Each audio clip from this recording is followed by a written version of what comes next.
Hello বন্ধুরা, আজকে আমি বানাবো হচ্ছে ডিম কষা বা ডিমের ঝোল, যেটা তোমরা প্রেফার করবে বলাতে। কিন্তু এটা আমি বানাবো খুব তাড়াতাড়ি এবং খুব সহজ পদ্ধতিতে। এখানেই দেখো, আমি ডিম আর আলুটাকে সেদ্ধ করে নিয়েছি। সেদ্ধ করে ডিমের খোসা ছাড়িয়ে ডিমগুলোকে এই যে সাইড থেকে দেখো এরকম করে একটু কেটে নিয়েছি দু সাইড দিয়ে, তাতে মশলাগুলো একটু ভেতরে ঢোকে। তারপরে হলুদ আর নুন দিয়ে, সামান্য হলুদ আর সামান্য নুন দিয়ে একটু মাখিয়ে রেখে দিয়েছি।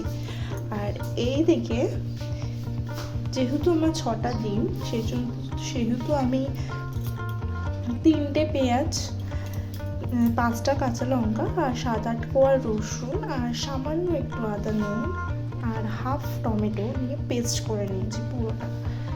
আর এইদিকে আমি কড়াইতে তেল গরম করতে দিয়েছি। আমি এখানে ব্যবহার করছি সাদা তেল, তোমরা চাইলে সর্ষের তেলেও ব্যবহার করতে পারো রান্নাটা, কিন্তু আমি পুরো রান্নাটা এই সাদা তেলে করব। আমি ব্যবহার করছি ফরচুন সয়া অয়েল। তেল গরম হয়ে গেছে, এবারে ডিমগুলোকে আগে ভেজে নেব, হালকা করে ভাজবো। তোমরা চাইলে 2-3টে করে ভাজতে পারো, আমি একসাথে 6টাই ভেজে নেব। ডিমগুলো এরকম ভাজা হবে, হালকা একদম এরকমভাবে ভেজে নিয়ে ডিমগুলোকে তুলে নেব। এবারে ওই তেলেই আলু যেগুলোকে মাখিয়ে রেখেছিলাম নুন হলুদ দিয়ে, সেইগুলো হালকা করে ভেজে নেব। আলুগুলো একটু ব্রাউন হবে,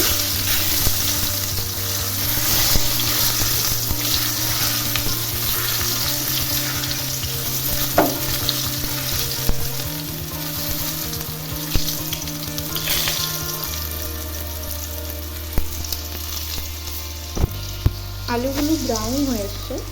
এবারে এর মধ্যে ওই পেস্টটা দিয়ে দেবো।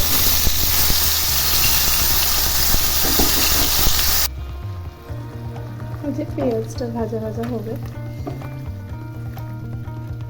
একটু রংটা চেঞ্জ হয়ে যাবে এই পেস্টটা।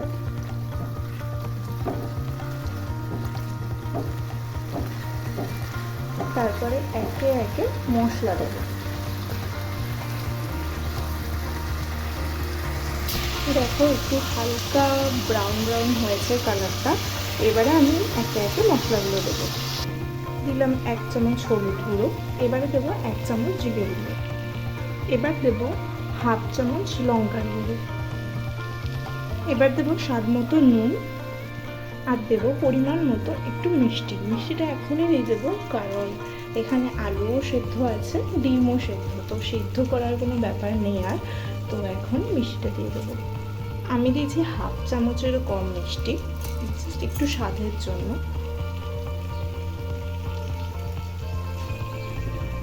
এবারে তোমরা যেরকম মিষ্টি খাও সেরকম তোমরা চিনি ব্যবহার করবে। এটাকে কষাবো, মশলাটাকে কষাচ্ছি, দেখতে পারবে একটু তেল ছাড়বে।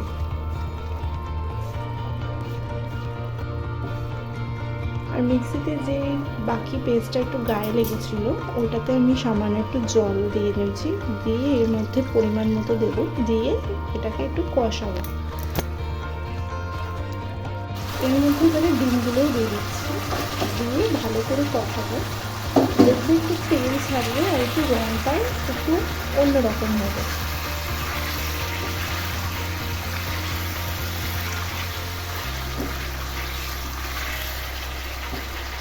দেখো তেল ছেড়ে দিয়েছে, আমি এবারে বাকি জলটা দিয়ে দেবো। পরিমাণ মতো জল দিয়ে এটাকে ফুটতে দেবো। এটা ফুটে আসলেই ওপর দিয়ে একটু গরম মশলার গুঁড়ো দিয়ে নামিয়ে নেব। ব্যাস রেডি ডিমের ঝোল বা ডিমের কষা।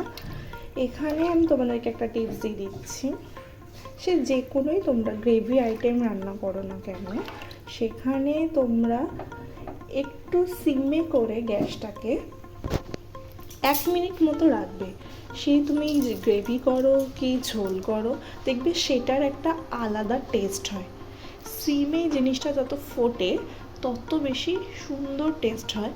এবারে যার হাতে যেরকম সময় সে সেই রকম সময় মতো সিম করতে পারো। আমি প্রত্যেকটা রান্নায় মিনিট 1-2 করে সিমে রাখি, গ্রেভি আইটেম বিশেষ করে, যাতে গ্রেভিটার খুব টেস্ট হয় বা ঝোলটাও খেতে খুব সুস্বাদু হয়।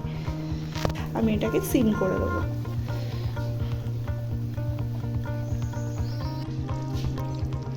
দেখতেই পারলে কত তাড়াতাড়ি আর কত সহজ পদ্ধতিতে ডিমের ঝোল বা ডিম কষা রেডি হয়ে গেল। গরম মশলা ছড়িয়ে দিয়েছি, এবারে এটাকে নামিয়ে নেব। দেখো রেডি ডিম কষা আমি নামিয়ে নিলাম। তোমরা বাড়িতে এই রেসিপিটা ট্রাই করো, করে আমাকে জানিও কেমন লাগলো খেতে, আর কেমন লাগলো তোমাদের এই রেসিপিটা কমেন্টস করে আমাকে অতি অবশ্যই জানিও। আর ভিডিওটা ভালো লাগলে একটা লাইক অন্তত করে দিও। চলো দেখা হবে পরের ভিডিওতে।